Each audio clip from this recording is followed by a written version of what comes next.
শুরু করছি নীল চিরকুট। লেখনীতে নৌসিন আহমেদ রোদেলা। পর্ব 6। শহরে ভোর নেমেছে প্রায় 2 ঘন্টা হলো। ঘন্টা 7টার কাটার দিকে বাজে। খানিক বাদে গ্রীষ্মের সোনালি রোদে ঝলমল করে উঠবে ঝর্ণাশীর্ণ শহরের গা। ধানমন্ডি 6 নম্বর রোডে সাদা রঙের বিশাল বিল্ডিংয়ে পার্কিংয়ে দাঁড়িয়ে আছে নম্রতার বন্ধুরা। তাদের সামনে কালো রঙের চমৎকার এক প্রাইভেট কার। সাদা একটা ন্যাংরা দিয়ে নিস্তব্ধর গাড়িটির ভার মুছছে একজন ড্রাইভার। নিরস ভঙ্গিতে ড্রাইভারের গায়ে ঝকঝকে সাদা ইউনিফর্ম। চিমসে যাওয়া গাল দুটো লেগে গালের দুপাশে চ্যাপ্টা হাড়ে থেবড়ানো নাকের হাড় টান বিরক্ত। ছোট ছোট মাত্রাতিরিক্ত প্রভূত রঞ্জনে গায়ে কালো রঙের কালো পোশাক, পরনে অফ হোয়াইট জিন্স, পায়ে ব্যান্ড ড্রেস, পুরোই জোড়া বুড়ো কুঞ্চিত। শালা এই অন্তু মরছস কই, খোঁজ খবর নাই কেন? নাদিম গিটারের সুর তোলার চেষ্টা করছিল।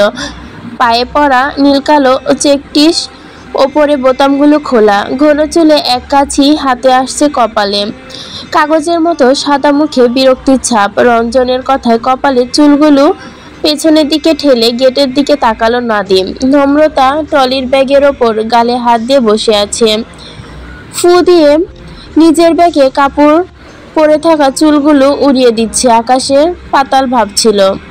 ঠিক এমন সময় গেট পেরিয়ে আস্তে করে বের হলো অন্ত। কালো গায়ে ঝকঝকে সাদা রঙের টি শার্ট, পরনে ছাই রঙের ঢিলাঢালা 3/4 প্যান্ট, পিঠে টুরিস্ট ব্যাগ, চুলগুলো খাড়া আর পেছনের দিকে আঁচড়ানো। প্রশস্ত বুকে ছেলেটি ঘেমে অস্থির। পার্কিংয়ে বন্ধুদের দাঁড়িয়ে থাকতে দেখে দ্রুত প্রায় এগিয়ে এলো অন্তু। রাগান্বিত বন্ধুরা কিছু বলার আগেই ভুবন ভোলানো হাসি হাসলো। গায়ের রং কালো হলেও নিজের হাসিটা যেন মারাত্মক সুন্দর। সে সম্পর্কে সচেতন অন্তু। শুধুমাত্র একটু মায়া ভরা ইনোসেন্ট হাসির জন্য অসংখ্য অঙ্কসারের ভয়ানক মার থেকে বেঁচে গেছে সে। সে হাসলে আশেপাশের মেয়েরা যে বারবার ঘুরে তাকাতে বাধ্য, এটা সে জানে। শালা, এতক্ষণ লাগে তোর? আমরা হল থেকে এলাম আর তুই ধানমন্ডি থাকা সত্ত্বেও ঠিক টাইমে পৌঁছাতে পারলি না। খারাপ কথা মুখে আসছিল এখনকার। অন্তু বিগলে হাসি বলল, আরে বাসায় একটু ঝামেলা হয়েছিল, আব্বাই হঠাৎ বাজারে পাঠিয়ে দিছিল। কথা বলে এদিক ওদিক তাকালো অন্তু। নম্রতার দিকে তাকিয়ে প্রশ্ন ছিল, কিরে আরগুলো কই? নম্র সরু চোখে তাকালো, বুড়ো বেঁকিয়ে বলল, আরগুলো নাকি নীরা? রঞ্জন হাসলো। নাদিম গিটারের রোমান্টিক টুর দেওয়ার মতো চেষ্টা করলো। অন্তু মাথা চুলকে গরম চোখে তাকালো, কপট রাগ নিয়ে বলল, খোঁজা মানুষ কেন হারামি? খালি নীরার কথা জিজ্ঞেস করবো কেন? ছোঁয়াও তো নাই। রওনা দিবি কখন?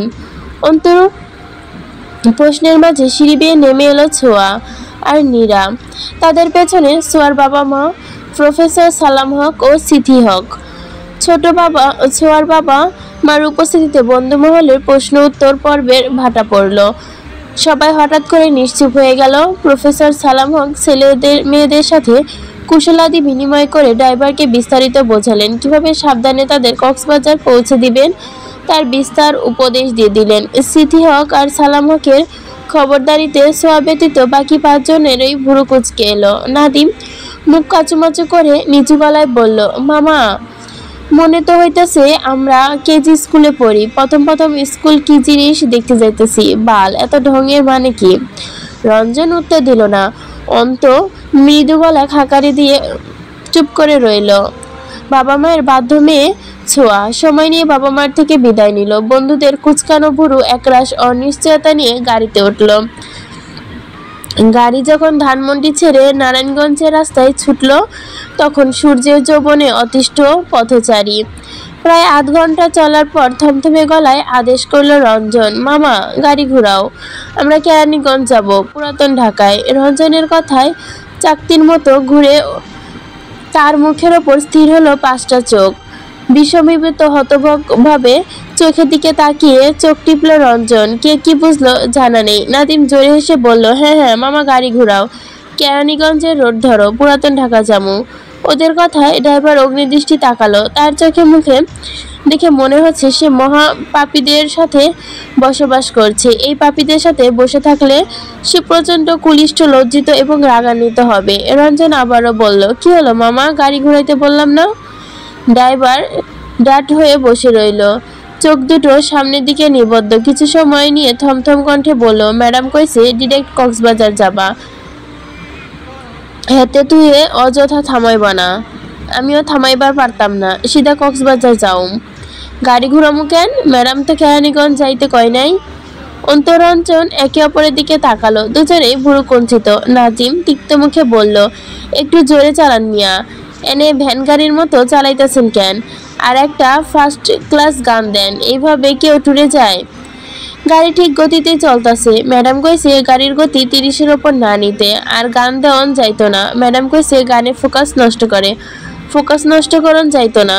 বিরক্তিতে কুচকে উঠল নাদিম, বিড়বিড় করে বলল, বাল যাইতো না, অসহ্য। অন্তে জিব্বা দিয়ে ঠোঁট ভিজিয়ে বলল, পুরান ঢাকায় আমাদের এক বন্ধু আছে, সাথে যাবে, ওইখান থেকে ওকে তুলে নিয়ে তারপর কক্সবাজার যাব, গাড়ি ঘোরান। সোয়া কিছু বলবে তার আগে চোখ রাঙানো নাদিম, যার অর্থ কথা কবি তো চড়ায় দাঁত ফলাই দিমু। ড্রাইভার লাফ দিয়ে উঠে বসলো। ম্যাডাম তো কইছিল 6 জন যাইবো, আপনারা কারে নিতে চাইতেছেন? আপনাগো হাবভাব সুবিধা লাগে না তো? আমি ম্যাডামের অনুমতি ছাড়া কোনোখানে যাবো না। রাগে রঞ্জনের ফর্সা গাল দুটো লাল রঙের আভা ফুটে গেল। পেছনে নম্রতা, নীরা, রঞ্জন, একদম পেছনে দিকটাই অন্তু আর নাদিম। রঞ্জন নম্রতার দিকে ঝুঁকে এসে ফিসফিস করে বলল, কেমন মুডে আছিস নমু? নম্রতা ভুরু বাঁকিয়ে তাকালো, চোখে মুখে ছোট ছোট করে বলল, মানে অ্যাডভেঞ্চার মুড, এনি টাইম। নম্রতা হাসলো। রঞ্জন বাম চোখটা টিপ দিয়ে হাসলো। নীরাকে ইশারা করে বলল, গ্যাঞ্জাম নম্বর 3। নম্রতা সে কথাটা নীরার কানে পৌঁছালো। হালকা গলায় খাকারি দিয়ে নিচু গলায় বলল, গ্যাঞ্জাম নাম্বার 3 হবে? নীরা চোখ ঘুরিয়ে তাকালো। কোনো প্রশ্ন না করেই দুনিয়া অন্ধকার করে চেঁচিয়ে উঠল। নম্রতা অস্থির গলায় বলল, নীরু কি হয়েছে, এমন করছিস কেন? নীরাদম বন্ধ গলায় বলল, বমি বমি পাচ্ছে, গাড়ি থামাও। বিশ্বাস আটকে আসছে, থামাও। ও ড্রাইভার চোখ বড় বড় করে নীরার দিকে তাকালো। নীরার চোখ দুটো উল্টে যাওয়ার উপক্রম, কপালের আশেপাশে ঘাম। কি বিভৎস দৃশ্য! মেয়েটা মরে টরে যাবে না তো? নাদিম খেকিয়ে উঠে বলল, ওই মিয়া, থামাতে কইতাছে শুনেন না? মাইয়ার কিছু হইলে তোমারে খাইছি। ড্রাইভার কয়েক সেকেন্ড দ্বিধাদ্বন্দ্বের মধ্যে গাড়ি থামালো। নম্রতা ছোঁয়ার গায়ের পর পর দুটো চর বসিয়ে দিল। তো ড্রাইভারকে বল একটা মেডিসিনের দোকান থেকে দুটো একটু একটু বলে থেমে গেল নম্রতা। অসহায় চোখে বন্ধুদের দিকে তাকালো। অন্তু ফট করে বলল, দুটো নাপা এক্সট্রা ট্যাবলেট আনতে বল। নম্রতা সাই দিয়ে বলল, হ্যাঁ নাপা এক্সট্রা আনতে বল। পরক্ষণে অবাক হয়ে বলল, হ্যাঁ নাপা এক্সট্রা? বন্ধুদের কার্যকলাপ দেখে চোয়াল ঝুলে অবস্থা ছোঁয়ার কিছুটা ধাতস্থ হয়ে বলল, হ্যাঁ নাপা এক্সট্রা দিয়ে এইটুকু বলতে আবার আকাশ বাতাস কাঁপিয়ে বমি ভাঙার অভিনয় করলো নীরা। ছোঁয়া আটকে উঠলো, কাপা চিন্তাশক্ত গলা শুকিয়ে গেছে। অন্তু ধমক দিয়ে বলল, এই তবদা, তো ড্রাইভারকে ট্যাবলেট আনতে বলবি নাকি থাপ্পড় খাবি? নীরু কিছু হলে তোর দোষ। ছোঁয়া থমথমকে ড্রাইভারকে মেডিসিন কিনতে পাঠালো। ড্রাইভার একরাশ দ্বিধা আর বিরক্তি নিয়ে মেডিসিনের দোকান খুঁজতে গেল। নাদিম এতক্ষণ চিন্তিত শুনে ম্যাগাজিন দিয়ে নীরার মাথায় মুখে হাওয়া দিচ্ছিল। ড্রাইভার নেমে যেতেই থেমে গেল হাত। গাড়ি জানালা দিয়ে বাইরে দেখলো, তারপর ব্যাগ কাঁধে নিয়ে দ্রুত বেরিয়ে এলো গাড়ি থেকে। তার সাথে সাথে নেমে এলো অন্তু, রঞ্জন। অষ্টনীরাও চোখের পলকে সুস্থ সবল হয়ে গেল। এক মুহূর্ত নষ্ট না করে বেরিয়ে এলো গাড়ি থেকে। সোয়া হতভম্ব চোখে তাকিয়ে দেখে প্রশ্ন করলো, কি করছিস তোরা? কোথায় যাচ্ছিস? গাড়ি থেকে নামছিস কেন নীরা? তুই না অসুস্থ?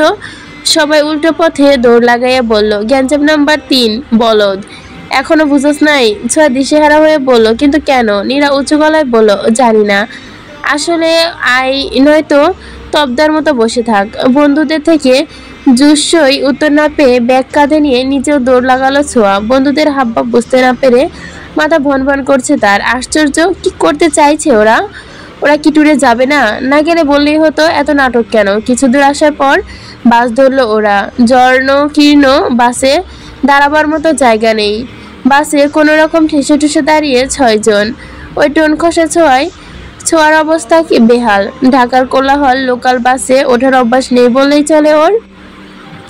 রঞ্জন বাসের দরজায় ঝুলে আছে। ওদের 3 জনকে ঘিরে দাঁড়ালো অন্তু, না আর নাদিম। কিছুক্ষণ পর মাঝে আড্ডার মতো উঠলো 5 জনের। এক পর্যায়ে গিয়ে পিছন থেকে মধ্যবয়স্ক এক লোক বাজেভাবে স্পর্শ করলো ছোঁয়ার অস্পর্শকতক স্থানে। ছোঁয়া অসহযোগ চোখে বন্ধুদের দিকে তাকালো, নাদিমের দিকে কিছুটা সরে আসার চেষ্টা করলো, কিন্তু অন্তু নম্রতা ইশারা করতেই ছোঁয়া জায়গাতেই দাঁড়িয়ে পড়লো নম্রতা।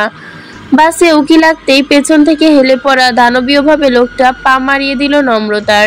পেন্সিল হিলের ভয়াবহ আঘাতে কাকড়িয়ে উঠল লোকটি। দাঁত মুখ খিচিয়ে কিছু বলবে তার আগে অন্তু বলল, আহা চাচা, বাসে উঠলে একটু ধাক্কা খেতে হয়, অমনি চেঁচামেচি করলে হবে? কিছুক্ষণ পর আবার একই কাজ করলো নম্রতা। লোকটি প্রতিবাদ করতেই নাদিম খেকে উঠে বলল, ফাইজলামি করতেছেন মিয়া? ধাক্কা সহ্য না হয় নাইমা যান, কেউ ইচ্ছা করে ধাক্কা দিবেন নাকি আপনাকে? এত ফেস করেন কেন? লোকটা আর কথা বলল না। বন্ধুরা আবারও আড্ডায় মাতলো। দুপুরের শেষ ভাগে কেরানীগঞ্জে পৌঁছালো তারা। সেখান থেকে পুরাই আড়াইটার দিকে পুরান ঢাকার একটা রেস্টুরেন্টে পেট পুরে খাবার খেলো সবাই। উচ্ছ্বসিত কণ্ঠে বলল, hey guys, I think I am enjoying this tour. Nadim বিরক্ত কণ্ঠে বলল, আবার ইংরেজি মারাস? বাংলায় কথা কইতে পারস না? ইংরেজের বাচ্চা। নীরা হাই তুলতে তুলতে বলল, ঝগড়া রাগ। আমরা কি কক্সবাজার যাচ্ছি নাকি যাচ্ছি না? এত ঢং এখানে আসার কারণ কি? রঞ্জন টিস্যু দিয়ে মুখ মুছতে বলল, যাচ্ছি। তাহলে গাড়ি ছাড়লাম কেন? অন্তু দাঁত কেলিয়ে বলল, ওইটা ট্যুর ছিল, ওই ড্রাইভারের সাথে নিলে ট্যুরের 12টা বাজত। আমরা কক্সবাজার যাচ্ছি লঞ্চে করে, ব্যবস্থা হয়ে গেছে, 5টায় লঞ্চ। আতকে উঠে বলল, লঞ্চ? আমি কখনো লঞ্চে উঠিনি, যদি ডুবে যায়?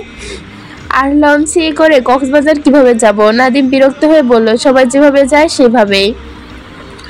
নম্রতা খাবার চিবোতে বলল, যেতেই তো 2 দিন লাগবে, কক্সবাজার কখন থাকবো? রঞ্জন ঠোঁট উঠতে বলল, তাই কি?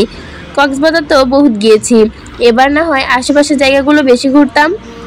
সদরঘাট থেকে হালুয়াঘাট, ওইখান থেকে 10টার লঞ্চে চট্টগ্রাম 1 রাত থেকে পরের দিন কুতুবদিয়া হয়ে কক্সবাজার। 2 দিনে যাব। একদিন কক্সবাজার থাকবো, 4র্থ দিন সড়ক পথে ফিরবো। ছোঁয়া হা হুতাশ করে বলল, আম্মাকে কি বলবো? আম্মা মাই মেরেই ফেলবে। নাদিম বিড়বিড় করে বলল, হয়েছে ম্যা। সারাদিন পুরান ঢাকা এখানে সেখানে ঘুরে আড্ডা দিয়ে কাটিয়ে দিল নম্রতারা। সন্ধ্যা 5টায় সদরঘাটে পৌঁছে নির্দিষ্ট লঞ্চে উঠল তারা। রঞ্জন 2টো কেবিন বুক করেছে, এটা মেয়েদের জন্য, অন্যদিকে ছেলেদের জন্য। সদরঘাট ছাড়লো সন্ধ্যা 6টার দিকে। ধীরে ধীরে দৃষ্টিসীমার আড়ালে শহরে দূষিত বাতাস সবাইকে যে যার মতো ফ্রেশ হয়ে বারান্দায় এসে বসলো। রাত 8টার দিকে কিছুক্ষণ আড্ডা চলার পর হঠাৎই মন খারাপ হয়ে গেল নম্রতার। বন্ধুদের রেখে ডায়েরি হাতে ধীরে ধীরে নেমে এলো রেলিং ঘেঁষে দাঁড়ালো সে। রাতের আকাশ মত্ত এক চাঁদ, দিগন্ত বিস্তৃত জলাধারা, চকচকে জ্যোৎস্নার আলো, গা কাঁপানো তীব্র বাতাস। নম্রতা বুক ভরে শ্বাস নিল, টলমলে অনুভূতি নিয়ে ডায়েরি খুলে পড়ার চেষ্টা করলো। বুক ভরা চিঠির গায়ে এক পর্যায়ে সে নামক ব্যক্তিটার চিঠি গায়ে সুন্দর মতো এক সুগন্ধি ব্যবহার করত।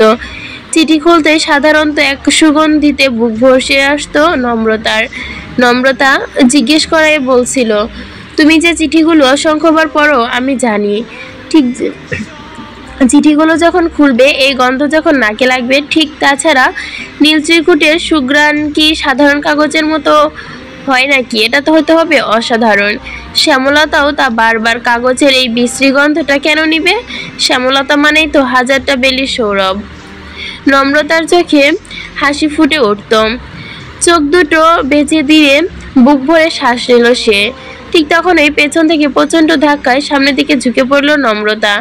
এক হাতে রেলিং আঁকড়ে ধরে নিজেকে রক্ষা করলো, হাতের ডায়েরিটা পড়লো টলটলে নদীতে। নম্রতা আটকে উঠল, সারা শরীর কেঁপে উঠল। ডায়েরিটা ধীরে ধীরে তলিয়ে যেতে দেখে মাথা ঘুরে উঠল ওর। রেলিং এর ওপর ঝুঁকে চেঁচিয়ে উঠল, আমার ডায়েরি, নিরু আমার ডায়েরি। রঞ্জন।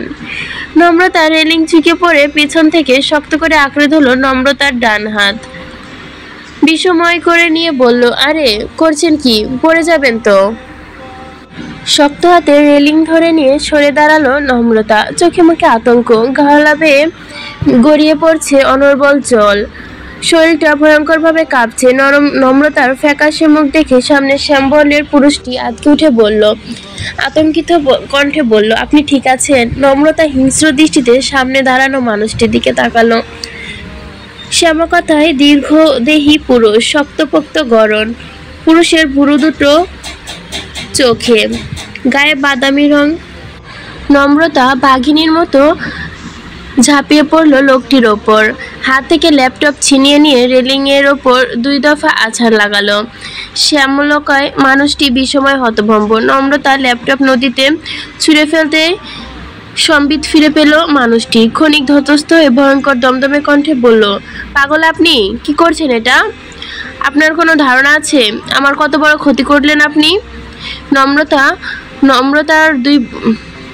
ততক্ষণে নম্রতার বন্ধুরা নিচে নেমে এসেছে। নম্রতার এমন বিধ্বস্ত অবস্থা দেখে বিস্ময় তারা রঞ্জন আটকে ওঠে কণ্ঠে প্রশ্ন ছিল, নমু ঠিক আছিস? কি হয়েছে, এভাবে কাঁপাকাঁপি করছিস কেন? নাদিম ক্ষুব্ধ কণ্ঠে বলল, এই শালাই কিছু করছে নাকি তোরে? খালি এখানে পুইতা ফালামু, কি হয়েছে?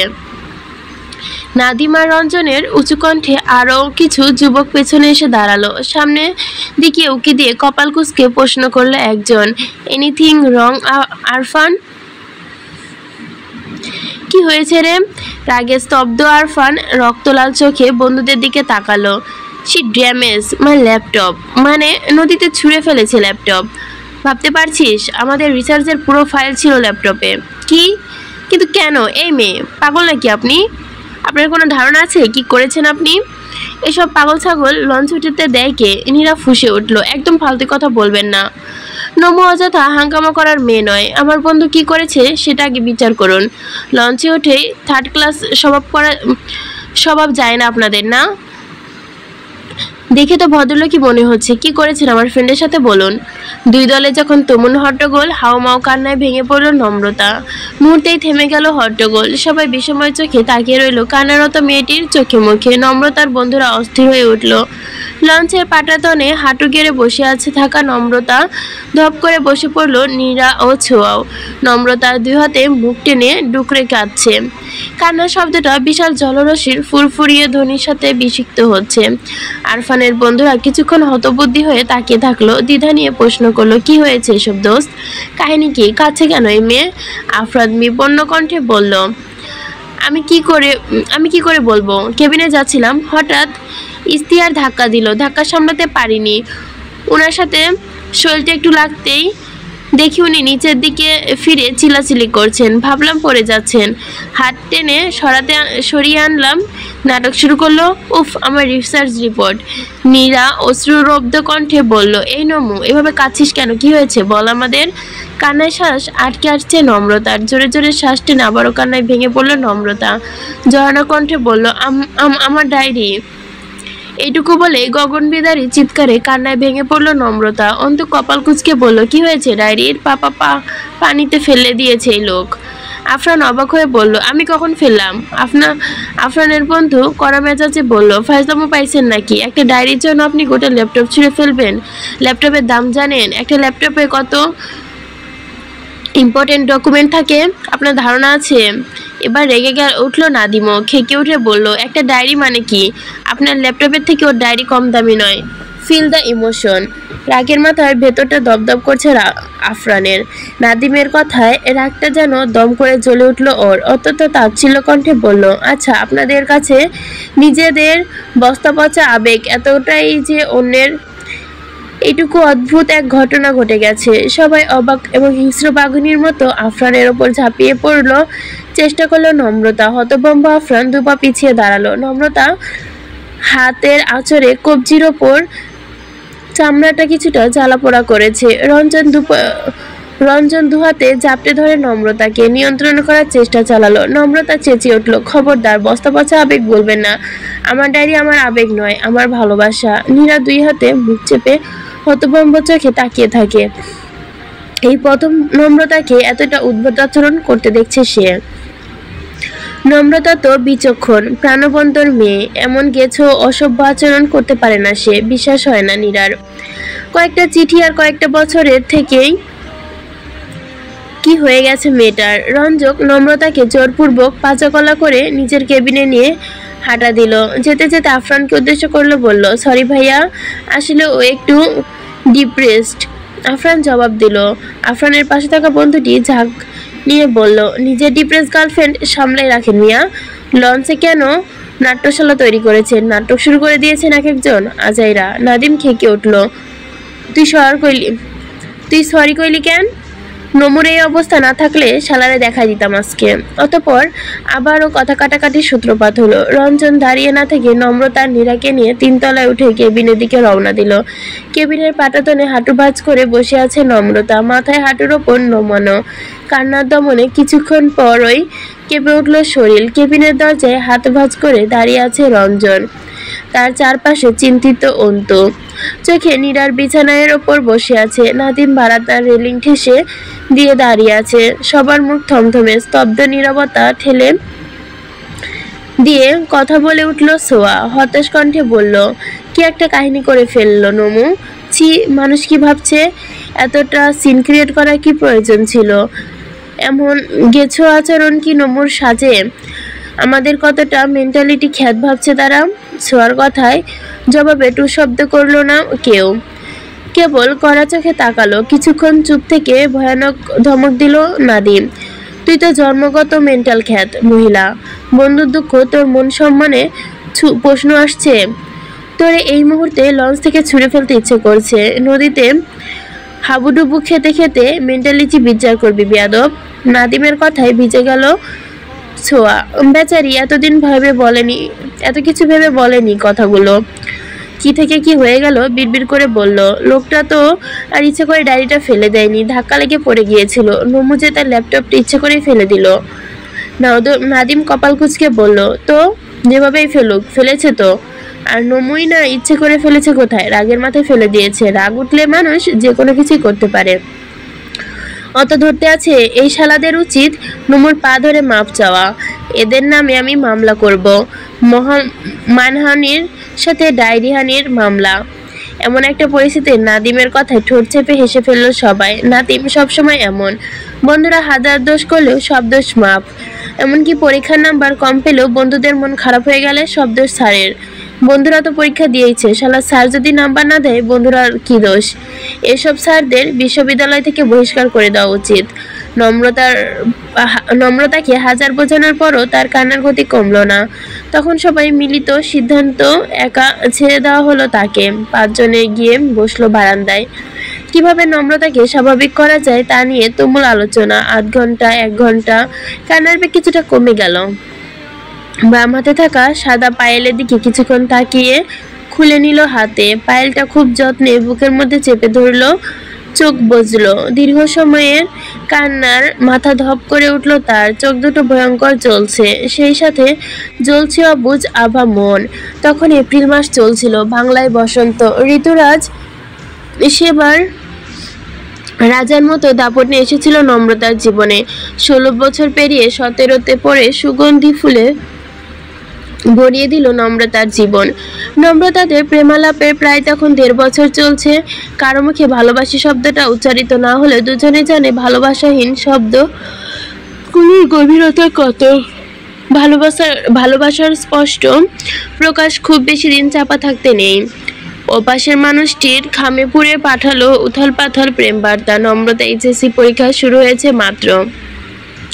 প্রথম পরীক্ষাটা দিয়ে বাবা মাকে ছাইপাশ বুঝিয়ে চলে গেল শাহবাগ। ক্লান্ত শরীরে এক ঝাঁক আশা নিয়ে হাতে তুলে নিল চিরপরিচিত বই। প্রত্যাশিত ব্যক্তি চিঠি পেয়ে বুক ভরা উত্তেজনা নিয়ে বাড়ি ফিরল। বাড়ি ফিরে চিঠি খুলে চমকে উঠল নম্রতা। লজ্জায় লাল হয়ে গেল সে। আবেগে কেঁদে কেটে চোখ ফুলিয়ে ফেলল। অপরিচিত সেই মানুষটির প্রেমময় চিঠি পড়ে আজও একই রকমে কেঁপে ওঠে নম্রতা। পাগল করা অনুভূতি দম বন্ধ হয়ে আসে তার। আচ্ছা, কেমন মেশানো ছিল ওই চিঠিতে? নম্রতা কি জানে না? কিন্তু চিঠি পড়ে আজ রাতে ঘুম হয় না যে তার। চিঠির শব্দবাণে আহত হয় ঘুমের কাতর। নম্রতার রাতের ঘুম হারাম হয়। সারা রাত ক্ষণে ক্ষণে চিঠিটা পড়ে আর কেঁদে বুক ভাসায়, আবার কখনো লাজুক হাসিতে মত্ত হয়। নম্রতা চিঠি লাইনগুলো মনে করার চেষ্টা করলো, মুহূর্তে মুখস্থ হয়ে যাওয়া লেখাগুলো চোখের পাটাতনে স্পষ্ট হলো। প্রিয়, চলো একবার প্রেমে পড়ি। অদ্ভুত নীল ব্যথায় মরিয়া হয়ে উঠি, দ্রুত প্রাণ। দিন শেষে একটু কাঁদো, চোখের নিচে ছড়িয়ে পড়া কাজল দেখায় আমি একটু মুগ্ধ হই। দীর্ঘ বিস্নিগ্ন শেষে হঠাৎ দেখা হবে, তখন ঝাঁপিয়ে পড়ো। ঠিক সেইভাবেই আমার রুক্ষ বুকটাতেই ঝাঁপিয়ে পড়ো। আমার বুকে চলা নিত্য দিনটানা পরনে চেনা জানা ঝড়গুলো একবারের জন্য হলেও থেমে যাক তোমার কান্না ভেজা ফোলার চোখে। একটা বার আমি ডুবে যাই, লাল নীল ব্যথাগুলো রক্তে রক্তে ঘুরে বেড়াক। তোমাকে পাওয়ার তীব্র বাসনায় একটু ভিন্ন ছিন্ন হই, তোমাকে দেখার আকুতি চোখের ঘুমগুলো মুক্তি পাক, তোমাকে হারানোর ভয়ে গভীর রাতে আমার পুরুষ চোখে জল নামুক। চলো শ্যামলতা, আমরা একবার প্রেমে পড়ি। মারাত্মক প্রেমে আহত হয়ে যায় দুজনে, প্রেমময় ব্যথায় কেঁপে কেঁপে উঠি। ইতি শ্যামলতার ব্যক্তিগত সেই চিঠিতেই প্রথম নিজেকে সম্বোধনের কিন্তু একটা লেখা ছিল সেই মানুষটির। চিঠির সাথে কষ্টে পাটকে দিয়েছিল সুন্দর একটি পায়েল, সেই পায়েলে কয়েকটি চ্যাপ্টার সাথে ছিল বেলি ফুল। কি তীব্র সুঘ্রাণ ছিল সেই ফুলের। নম্রতা সারা রাত নাকের কাছে নিয়ে বসেছিল চিঠি। পায়েলটা পায়ে জড়িয়ে অযথা ঘুরে বেড়ায় ঘর জুড়ে। যখন পায়েলের রিনঝিন শব্দ ওঠে, নম্রতা তখন সে মানুষটির জন্য হাসে। নম্রতা পাগল মেয়ে ঝংকার তুলে হাসে, সারা ছটফট করে। পরের দিন সকালে গ্রন্থকারে ছুটে গেল নম্রতা। গ্রন্থকারের গেটে তালা ঝুলছে দেখে মনে পড়লো আজ শুক্রবার, শনিবারও বন্ধ থাকবে। হতাশার চরম পর্যায়ে নম্রতা পরের দিন পড়াশোনা কিচ্ছু হলো না। ইংরেজি দ্বিতীয় পত্র পরীক্ষা সে কোনো রকম পড়তেই সমাধা করলো। দিনরাত সে করেই মত মস্তিষ্ক জমাট বেঁধে গেল তার। রবিবারের সকালে উঠে গ্রন্থকারের সামনে গিয়ে দাঁড়িয়ে পড়ল। গ্রন্থকার খুলতেই নীল কালার খামে নিজের পায়েল পরা পায়ে একটা ফটো রেখে দিয়ে আসলো নম্রতা। ধুর ধুর বুক নিয়ে গ্রন্থকার থেকে বেরিয়ে এসে কি লজ্জা। কে জানে পায়েলের ছবি দেখে কি ভাববে সে। ছবিটা পাঠানো কি ঠিক হলো? এমন সব দ্বিধামাখা নিয়ে কেটে গেল প্রায় এক সপ্তাহ। স্থিরতা আর অস্থিরতা নিয়ে পরীক্ষার সমাধা করলো নম্রতা। পুরোপুরি এক সপ্তাহ পর আকাঙ্ক্ষিত চিঠি এলো, টকটকে নীল রঙে কাগজে ভরা। শুধু একটাই লাইন, তোমার পায়ের তিলটা নেশাতোর, ভাবনাতীত সুন্দর। সে লাইনটা এক লাইন ঠিক, কিন্তু চিঠিটা পেয়ে গলা শুকিয়ে গেল নম্রতার। বুকের ভেতর থাকা হৃৎপিণ্ডটা কি দ্রুত না কাঁপাকাঁপি করছিল আজও উপলব্ধি করতে পারে নম্রতা। আজ তার শরীরে ঘাম ছুটে যায়, মুখটা হয় লজ্জায় রক্তিম। তারপর চিঠি উল্টে পাশে রেখে লাইনটা, আমি মারাত্মক প্রেমে আহত, শ্যামলতাকে না পেলে এই প্রেমিকের মৃত্যু অনিবার্য। ইস, মানুষটা কি অসভ্য কথা বলে লিখেছে সেদিন। প্রতিটা শব্দে লজ্জার সাগরে জিগিয়ে ছুঁড়ে মারে নম্রতার সদ্য যৌবনপ্রাপ্ত শরীরকে। এই লজ্জায় কি মারাত্মকভাবে না বেঁধেছিল নম্রতার প্রেমময় মনে। নম্রতা শিউরে ওঠে, ডায়েরি হারানোর ব্যথায় ভেতরটা চিনচিন করে ওঠে। এই নিষ্প্রশ্বাস জীবন নিয়ে সে আর কি করবে ভেবে পায় না নম্রতা।